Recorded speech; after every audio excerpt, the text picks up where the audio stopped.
Pentagon is preparing a trap. It's called Project Hellscape. In 2026, the strategy for defending the Pacific has shifted from massive carrier groups to a curtain of thousands of unmanned systems. The goal is to turn the Taiwan Strait into an automated nightmare for any invading fleet.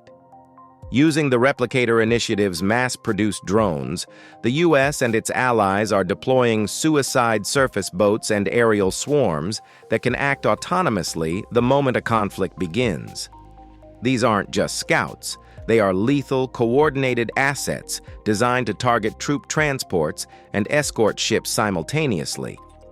By saturating the area with expendable, high-tech decoys and shooters, the U.S. aims to buy critical time for manned reinforcements to arrive. In 2026, the Deterrent isn't just a fleet you can see.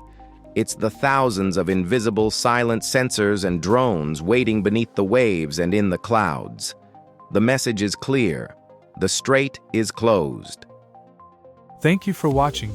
Don't forget to hit that like button and also please subscribe to our channel, so that we can continue to bring you more great stories from the U.S. military and their allies around the world.